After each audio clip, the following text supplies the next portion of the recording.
बिस्मिल्लाहिर्रहमानिर्रहीम। अस्सलामु अलैकुम नाज़रीन गिरामी। सैयदना फ़ारूक़ आज़म रज़ी अल्लाह ताला अन्हु की बहुत ज़्यादा ख़ुसूसियात हैं। आपका एक बहुत बड़ा ख़ासा ये है कि बहुत सारी बातों में अल्लाह ताला ने अपना हुक्म वही नाजिल किया जो सैयदना फ़ारूक़ आज़म की राय थी। सैयदना फ़ारूक़ आज़म रज़ी अल्लाह ताला अन्हु ने बहुत सारी बातों में जो अपनी राय दी, अल्लाह ताला ने आपकी राय को दीन का हिस्सा बना दिया। ऐसी बातों को हम मुवाफ़क़ात उमर के नाम से जानते हैं, यानी वो बातें जिन बातों में अल्लाह ताला ने सैयदना फ़ारूक़ आज़म रज़ी अल्लाह ताला अन्हु की राय की मुवाफ़क़त की। एक बात इब्तिदान ये समझ लीजिए कि सैयदना फ़ारूक़ आज़म रज़ी अल्लाह ताला अन्हु के बारे में नबी रहमत अलैहिस्सलाम ने एक बहुत बड़ी बात इरशाद फरमाई थी, और वो ये थी कि आपने फरमाया था कि साबक़ा उम्मतों में कोई ना कोई मुहद्दिस हुआ करता था, यानी जिनकी तरफ अल्लाह ताला बातें इल्हाम कर दिया करते थे और जो वो बात करते थे वो बात दुरुस्त और सच साबित होती थी। तो फरमाया कि अगर मेरी उम्मत में जो मुहद्दिस हैं जिनके दिल में अल्लाह बातें इल्हाम कर देते हैं तो वो फ़ारूक़ आज़म हैं। सैयदना फ़ारूक़ आज़म रज़ी अल्लाह ताला अन्हु नबी करीम अलैहिस्सलाम जब भी कोई राय तलब करते थे, आप अपनी राय को पूरी दयानतदारी के साथ, पूरी ईमानदारी के साथ और पूरे ईमानी जज्बे के साथ पेश किया करते थे। इसलिए कि जब नबी करीम अलैहिस्सलाम किसी से राय लेते थे तो इसका मतलब है कि अभी तक आपको वही उतार के आपको इस बारे में आगाह नहीं फरमाया गया। नबी करीम अलैहिस्सलाम ने जब हुदैबिया के मौके पे जब मुआहदा करना चाहा, और जब आपने उसमें बहुत सारी शराइत ऐसी थी कि जो बज़ाहिर ये मालूम होता था कि ये कोई शायद हमारे हक़ की शराइत नहीं हैं, ये शायद मुसलमानों के लिए अच्छी नहीं मालूम होती, तो सैयदना फ़ारूक़ आज़म रज़ी अल्लाह ताला अन्हु का जो ईमानी जज्बा था, जो इस्लाम की गैरत थी, वो जागी और फरमाने लगे कि अल्लाह के रसूल, क्या हम हक़ पे नहीं हैं? क्या आप अल्लाह के सच्चे पैगम्बर नहीं हैं? हम इतने डर के क्यों सुलह करें? नबी करीम अलैहिस्सलाम ने फरमाया, मुझे अल्लाह का यही हुक्म हुआ है, मैं अल्लाह की बातों को बिल्कुल भी जो है वो उसकी नाफरमानी नहीं कर सकता। आपका ये जज्बा था। आप देखिए एक और बात कि जब नबी करीम अलैहिस्सलाम, सही मुस्लिम शरीफ की रिवायत है, हदीस नंबर 31 है कि आप अलैहिस्सलाम सहाबा कराम के बीच में बैठे हुए थे और नबी करीम वहाँ से उठ के चले जाते हैं। सहाबा बड़े ख़ाइफ़ हुए कि आप कहाँ पे तशरीफ़ ले गए हैं। हज़रत अबू हुरैरा रज़ी अल्लाह ताला अन्हु बयान करते हैं कि मैं आपको तलाश करते करते आपके पीछे चला गया और मैंने देखा कि आप एक बाग़ में हैं। बाग़ में घुसने का कोई रास्ता नहीं था, दरवाज़ा बंद था। मैंने एक नाला देखा, नाली देखी जहाँ से पानी गुज़र रहा था, और मैं सुकड़ के उसके अंदर से चला गया। नबी करीम अलैहिस्सलाम ने जब मुझे देखा तो पूछा, अबू हुरैरा आप यहाँ पे कैसे आए हैं? मैंने सारी बात बताई तो आका करीम अलैहिस्सलाम ने अपने जूते दे दिए और आपने फरमाया कि अबू हुरैरा तुम चले जाओ, बाग के पीछे जो भी बंदा तुम्हें मिले और उसे ये बात कह देना कि जिस बंदे ने भी मुस्तयक़िनम बिक़ल्बिही, यकीन क़ल्ब के साथ, पूरे दिली इरादे के साथ जिसने भी शहादत दी होगी ला इलाहा इल्लल्लाह की, जिसने कलमा शहादत पढ़ा होगा, ए अबू हुरैरा आप उसको बश्शिरहु बिल जन्ना, आप उनको जन्नत की बशारत दे दें। सैयदना फ़ारूक़ आज़म रज़ी अल्लाह ताला अन्हु आगे से मिलते हैं, पूछते हैं, अबू हुरैरा सारा वाक़या बताते हैं। सैयदना फ़ारूक़ आज़म अबू हुरैरा के सीने पे हाथ मार के नीचे गिरा देते हैं और कहते हैं कि चलो वापस नबी करीम अलैहिस्सलाम के पास चलते हैं। नबी करीम अलैहिस्सलाम के पास जब आते हैं और आका करीम देख के अबू हुरैरा से पूछते हैं, खैरियत है, क्यों आए हो? उन्होंने बताया, या रसूल अल्लाह ये बात हुई है और मुझे उमर ने जो है वो सीने पे धक्का भी मारा है और नीचे गिरा दिया है। नबी करीम अलैहिस्सलाम ने फ़ारूक़ आज़म से पूछा, उमर क्या आपने ये काम किया है? कहा, हाँ अल्लाह के रसूल मैंने ये काम किया है। और साथ ही कहने लगे, या रसूल अल्लाह क्या आपने ये बात अबू हुरैरा से कही थी कि जाके लोगों को आप बशारत दे दें कि जिसने कलमा शहादत पढ़ ली है यकीन क़ल्ब के साथ, उसको जन्नत की खुशखबरी दे दो? तो अल्लाह के रसूल ने फरमाया, जी हाँ मैंने ही अबू हुरैरा को भेजा था। तो सैयदना फ़ारूक़ आज़म कहने लगे, ए अल्लाह के रसूल आप अबू हुरैरा को रोक दीजिए, अगर लोगों को ये बात बताएंगे तो लोग अमल करने से दूर हो जाएंगे, लोग इस बात के ऊपर भरोसा करके वो अमल कम करना शुरू हो जाएंगे। तो नबी करीम अलैहिस्सलाम ने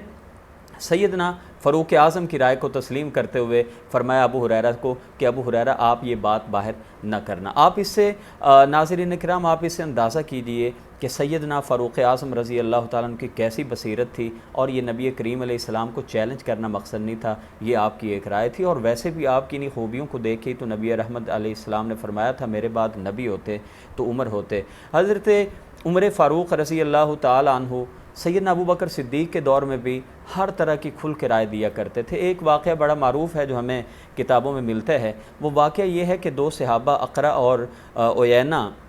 جو نبی کریم علیہ السلام کے دور میں بھی آپ ان کو تالیف قلب کے طور پہ دیگر صحابہ سے زیادہ مال غنیمت میں سے نواز دیا کرتے تھے، یہ آتے ہیں اور آ کے سیدنا صدیق اکبر سے کہتے ہیں کہ جناب ہمارے علاقے میں کچھ زمینیں پڑی ہیں، بنجر ہیں، بے آباد ہیں، مردہ زمینیں ہیں، وہاں پہ تو گھاس تک نہیں اگتی،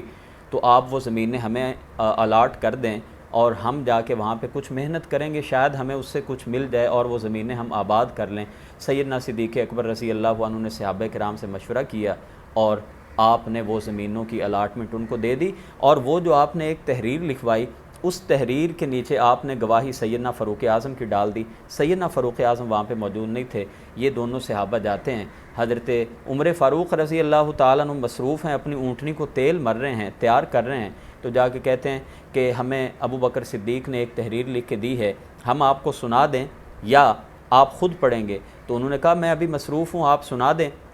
انہوں نے سنائی تو کہنے لگے ذرا ابھی رکو، اور جب آپ فارغ ہو جاتے ہیں اونٹنی کو تیار کر کے تو آپ ان سے وہ تحریر لے کے اس پہ تھوک کے اس کو مٹا دیتے ہیں اور خفا ہوتے ہیں اور کہتے ہیں دیکھو نبی کریم علیہ السلام تم سے اس لیے تالیف قلب کے طور پہ کچھ زیادہ عطا کرتے تھے کہ ابھی تمہارا دین اور ایمان نیا تھا، اب دیکھو جا کے خود کماؤ اور ریاست کے مال کے اوپر انحصار مت کرو۔ وہ دونوں صحابہ جو تھے وہ کافی انہوں نے بھی برا بھلا کہا سیدنا فاروق اعظم کے منہ پہ، اور اسی طرح غصے میں سیدنا ابو بکر صدیق کے پاس چلے جاتے ہیں۔ ابو بکر صدیق سے جا کے کہتے ہیں کہ ابو بکر یہ بتائیے خلیفہ آپ ہیں یا عمر ہیں؟ انہوں نے کہا خلیفہ تو میں ہوں، اور سارا واقعہ ان کو بتایا کہ سیدنا فاروق اعظم نے تو اس کو مٹا دیے۔ اسی اثناء میں سیدنا فاروق اعظم رضی اللہ تعالیٰ عنہ واپس آ جاتے ہیں، اور سیدنا فاروق اعظم رضی اللہ تعالیٰ عنہ آ کے پوچھتے ہیں ابو بکر صدیق رضی اللہ عنہ سے کہ ابو بکر یہ بتائیے جو آپ نے ان کو زمین الاٹ کی تھی وہ آپ کی ہے یا ریاست کی ہے؟ فرمانے لگے ریاست کی ہے۔ کہا آپ نے کیسے دے دی؟ کہا میں نے صحابہ کرام سے مشورہ کیا تھا۔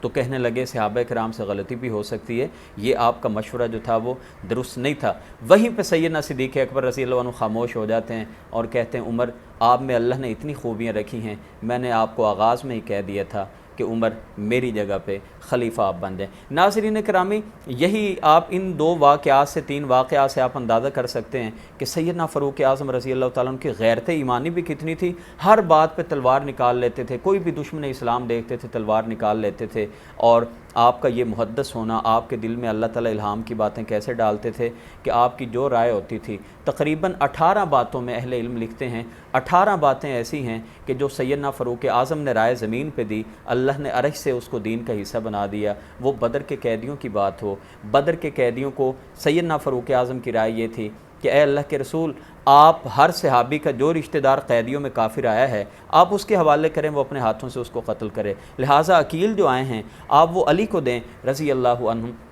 آپ ان کو دیں، وہ اپنے ہاتھوں سے قتل کریں۔ حمزہ رضی اللہ عنہ کے جو رشتہ دار آئے ہیں وہ آپ ان کو دیں، اور جو میرے رشتہ دار ہیں وہ مجھے دیں، تاکہ ہم کفار کو نشان عبرت بنانا چاہتے ہیں، ان کو بتانا چاہتے ہیں کہ مکہ میں 13 سال تم نے ہمارے پیغمبر کے ساتھ اور مسلمانوں کے ساتھ جو کیا، ابھی دوسرا سال ہی ہوا ہے اور پھر تم شرارتوں سے باز نہیں آ رہے، اور تاکہ ہم ان کو ایک عبرتناک سزا دیں اور وہ آئندہ سے محتاط ہو جائیں۔ نبی کریم علیہ السلام نے دیگر صحابہ کرام کی رائے کو ترجیح دیتے ہوئے ان کو معاف کر دیا، اور اللہ تعالیٰ نے عرش سے وہی رائے نازل کی جو سیدنا فاروق اعظم کی رائے تھی۔ حجاب کی بات ہو، نبی کریم علیہ السلام جب آپ کی بیوی باہر تشریف لے جاتی ہیں، سیدنا فاروق اعظم کہتے ہیں آپ کی اس زوجہ محترمہ سے، ام المؤمنین سے، آپ واپس جائیے، باہر یہودی کھڑے ہیں۔ عمر کی غیرت گوارہ نہیں کرتی کہ پیغمبر کے بستر پہ لیٹنے والی آپ کی زوجہ جو ہیں ان کو کوئی غیر مسلم دیکھے۔ بیوی کہنے لگی عمر وہی ہمارے گھر میں نازل ہوتی ہے اور آپ ایسے ہی ہمارے اوپر روب چاڑتے رہتے ہیں۔ اللہ کی غیرت جو ہے وہ جوش میں آئی، اور جب ام المومنین گھر تشریف لاتی ہیں، اللہ تعالیٰ نے کلام پاک کی آیتیں اتار دیں کہ اے پیغمبر آپ اپنی بیویوں سے کہہ دیں کہ جب بھی باہر نکلا کریں تو یہ جو ہے وہ اپنا حجاب اوڑھ کے، دوپٹہ لے کے، یہ جو ہے وہ پردہ اپنے اوپر کر کے یہ باہر نکلا کریں۔ اذان کی ابتدا کی بات ہو، یا آپ کہہ لیجیے مقام ابراہیم کے پیچھے 2 نفل ادا کرنے کی بات ہو، شراب کی سزا کی بات ہو، یا شراب کی حرمت کی بات ہو، دیگر بہت ساری ایسی باتیں کہ جو سیدنا فاروق اعظم رضی اللہ تعالیٰ عنہ کی رائے تھی، اللہ تعالیٰ نے عرش سے بھی وہی رائے نازل کی۔